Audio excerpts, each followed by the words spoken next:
It must have been in the early 20th century. Then they put their big plans into action. Attacks, secret shipments of weapons, money flows. The United States wanted to have military bases in the Middle East. In the 1930s, America had no presence in the Middle East, but they had already smelled the oil. Everything was centered in California. It started with the initiative of a company, Music. This discovery is a big risk for the shareholders of the oil company. Also, another problem was that this desert belonged to Muslims. The Kaaba, the heart of Islam, was located in Saudi Arabia, and there was no external threat to protect this sacred place. Music. Of course, in return for a share of any oil found, the company finally found oil in the coastal part of the desert in March 1938. After the oil, the company managers, their families, and some workers migrated to this region and started to settle. They created families and established small cities here. An American colony was officially created. Air-conditioned houses, pools, hospitals.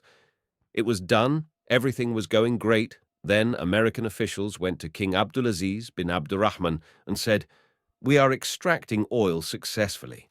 But can we please build a small military base here affiliated with our company, only if he is the king to protect us and our common interests?"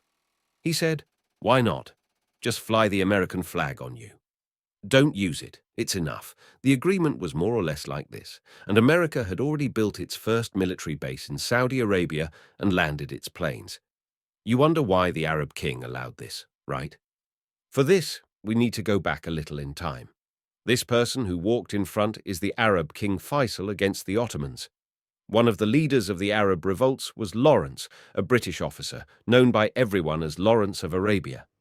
Lawrence believed that the Arabs should be independent from the Turks. He also convinced the Arab leaders of this. He and Faisal Lawrence, with the support of the British, started a guerrilla war against the Ottoman army with irregular troops. He persuaded many tribes in the surrounding area for independence. Then a train belonging to Turks, carrying supplies to the front, was destroyed by laying explosives on its tracks. Arabs had betrayed the Ottoman Empire to the Turks for the sake of independence. I need to make a small footnote here. Even though we say the betrayers are Arabs, this betrayal never includes all Arabs.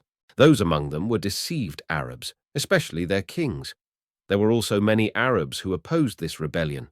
Were there not Turks who betrayed the Ottomans, or Turks who sided with the British against Ataturk and the national struggle? So, we cannot blame the Turks in general, nor the Arabs in this regard. We don't like it in general, but there was a rebellion against the Turks. The British tried to make Muslims fight against each other. The Ottoman Empire, which was in a weak position, lost its power completely when it was dealt a blow from its own hands. Finally, at the end of World War I, the Arab lands under Ottoman control were lost. Here are the foreigners who contributed to the Arabs' independence from the Ottomans at that time. It created a sympathy among the Arabs. This progressed to the Arabs establishing an oil friendship with the Americans. The Soviet Union, which was a powerful state, was against America's interests. America was supporting Iran, which had a dictatorial government in the region, but in order to dominate the Middle East, they needed a puppet state there that did everything it said. There was a British Arthur Balfoun's published in 1917. In this declaration he wrote, "The British government finds it appropriate to establish a national homeland for the Jews in Palestine and will do its best to facilitate the realization of this goal." The idea of establishing a Jewish state initiated by Theodor Herzl has now become much stronger. He put an end to 400 years of Ottoman rule. At that time, mostly Muslims and a minority of Christians and Jews lived in Palestine. The idea of creating a Jewish presence in Palestine became known as Zionism. The Jews in Europe saw this as a dream. We are at ease. Why should we move to a place in the Middle East? There were many people who said, "Let's go." Funds were created to encourage Jewish immigration. Lands were purchased from Palestine. But no matter what was done, except for a very small part of the Jews, the rest could not be persuaded to go to Palestine until the Second World War broke out and the Jews were subjected to the oppression of the Nazis under Hitler's rule. Approximately 6 million Jews died. This was called the Holocaust. Before the Holocaust, approximately two-thirds of the European Jews, who numbered 9 million, were killed, and the rest had to slowly emigrate to Palestine. At one point, we can say that Hitler enabled the establishment of the State of Israel.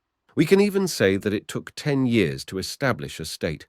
It is also rumored that a cruel plan was made with Hitler to expel the Jews, who could not be gathered, from Europe. Ultimately, the Jews fled without even looking back, and a few years later, a Jewish state was established. A year before the establishment of the State of Israel, Britain, which held the Palestine region, started World War I. He was exhausted after the war and decided to withdraw from the region. In the same year, the newly established United Nations unanimously agreed to divide Palestine into two. According to the plan, 55% of the country would be designated as the Jewish state. The Palestinian army was demobilized and the country was divided. The Ottoman Empire after World War I. But they were not as strong as the Turks. The United Nations instructed the Zionist forces to take over the region as you wish. All you have to do is reduce the number of Palestinians. What happened next was terrible because the Arabs faced incredible cruelty. Militia forces attacked the village of Deir Yassin in 1948. These are the details in the United Nations report. It explains the cruelty better. 250 people, men, women, and children, were massacred. The women and children were robbed, their photographs were taken, and then they were shot with automatic weapons. This massacre frightened many Palestinians, and they had to escape before it was their turn. It is said that similar massacres were continuing at that time, as if the Jews were taking revenge for the cruelty the Germans inflicted on them. The Jews gathered in Tel Aviv on May 14th, including women, old, and children, officially declared the establishment of the State of Israel. Again, in May, 250 Palestinians left their country. Some said they sold their land for them. Others denied this. Actually, the answer to this should be asked from them. But I know. Most Palestinians were carrying the keys to their houses in their pockets when they left their homeland. People who sold their homes. They carried those keys for years. They were forcibly evicted from their homes by all kinds of tricks. What kind of people are the Palestinians? They sell their homes. They carry the keys in their pockets. Israel forced these people out of their homes. They could not enter. I am a person who has been going to Jerusalem for 20 years. I am a human being. There are a lot of Palestinians in Jerusalem. I know there are people who guide me there. For example, she is the same age as me. He says he had a key. What is that? Because they leave one day at a time. The house was occupied by Israel. A Jew lives in the house. Well, they lived like this and became refugees. My grandmother kept that key in her pocket until she died. She would take it out from time to time and show it to all of us. She would kiss it and smell it. She would put it in her bosom again. None of them were allowed to go back. Those who tried to return were shot at by Jesus. As if this was not enough, they burned down the villages, making it impossible for them to return. The names of the villages were changed. Moreover, in order to completely destroy their traces, the Jewish National Fund planted thousands of trees on hundreds of villages. According to records, more than 500 villages were destroyed in this and similar ways. Today, if you go and look, this key still stands symbolically in some parts of Palestine. After the war in 1967, Israel would own 78% of the Palestinian lands. The remaining parts were included in Jordan and Egypt. Palestine was now erased from the map. The State of Israel was born, and one by one, the dream came true: America. If it wanted to dominate the Middle East, it had to support Israel under all circumstances, because Israel was the only state that prevented the creation of an Islamic Union in the Middle East. Let me explain this better. Almost all of the states in the Middle East are Muslim. Only this small part is a Jewish state. America and Europe, fear of the states in Jesus, establishing an Islamic Union militarily and economically. This small state is at the heart of all these Islamic states and prevents them from meeting at a common point. Many European states, especially America, support this small state.